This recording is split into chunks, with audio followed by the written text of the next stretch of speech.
My name is Gavin Evans, and this is my review of the Green Hornet. And I can't actually recall if I saw this movie in theaters or not. Like, I might have, but I just don't have a memory of it. And I do know I have seen this movie before.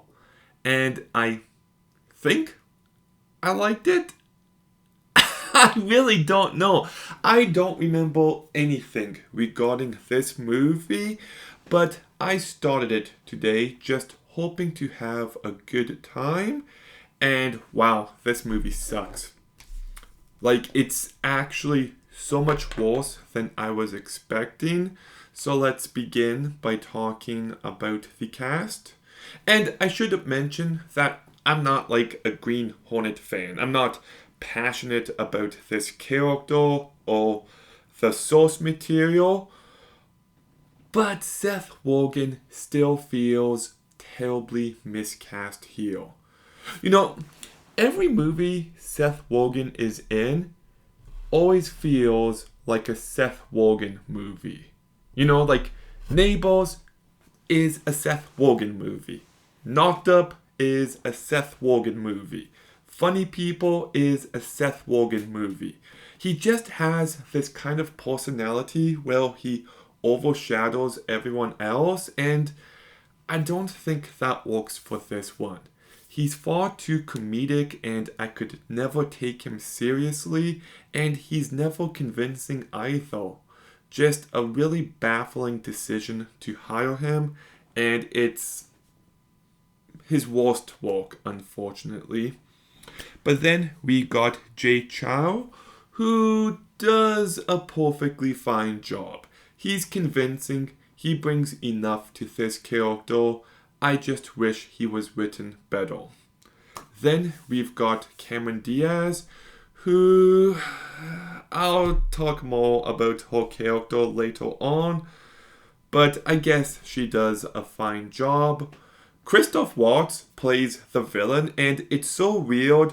He did Inglourious Bastards, he then did this movie, and then he did Carnage and Django Unchained. Just one of these movies doesn't belong.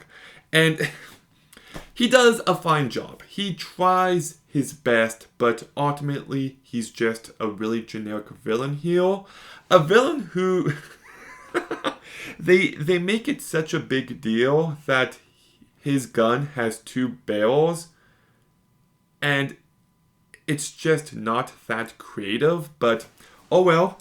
Then we've got David Harbour, who does a fine enough job here. Is this the first movie David Harbour was ever in? I gotta look this up. No, Kenzie.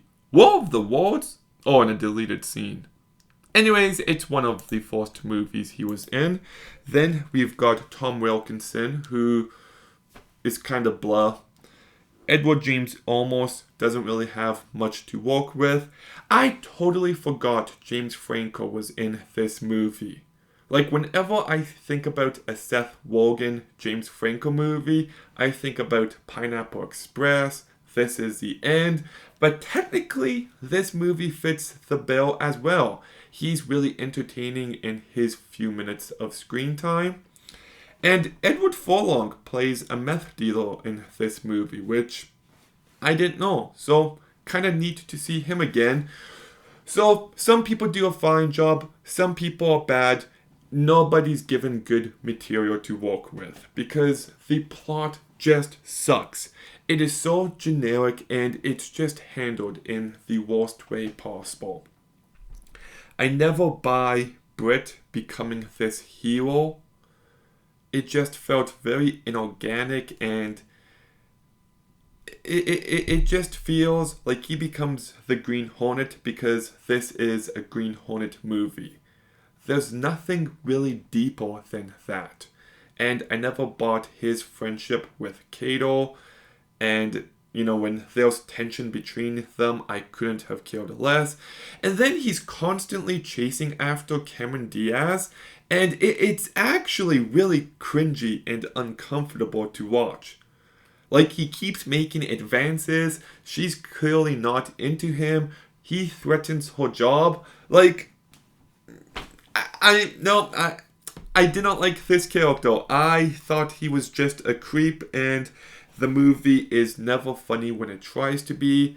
The action is lacking entirely. It's never tense or thrilling or exciting or fun. The movie is 2 hours long, but it feels so much longer. It should have been a tight 90 minutes max. And it really bums me out because this movie is directed by Michel Gondry, who directed one of my favorite movies of all time, Eternal Sunshine of the Spotless Mind. That movie is so honest and emotional and brilliant and incredibly well crafted. And I can't actually comprehend how the guy who made that movie made this movie. Like, there's no vision on display. Like, I just don't get it. So, yeah, I'm trying to think of any positives. Any? can't. I can't. Like I said, some of the performances are fine, and because of that, some moments are okay. But like this, it's a real shit film. It really is. You know, even it kind of skips around a bit. Like when his dad dies at the beginning, it feels so jarring, and then it turns out Seth Rogen fired everybody, but we never saw that happen. So it feels like there's a bunch of missing scenes. So it's generic, it's stupid, it's annoying, it's uncomfortable, it's just lacking in almost every department. Maybe there's some potential. I'll still be nice and give this movie, The Green Hornet, a 2 out of 10. Way too nice of a rating, but I don't think it's quite 1 out of 10 level. You know, at the end of the day, my ratings are just how I feel a movie is. And I don't feel like this is a 1. I feel like it's a 2, and that's still a really bad number. But The Green Hornet, have you seen it? What did you think? I wouldn't actually mind if this character got a proper reboot. But let me know in the comments down below. Make sure you like, comment, subscribe. Stay tuned for more videos soon. And Gavin out.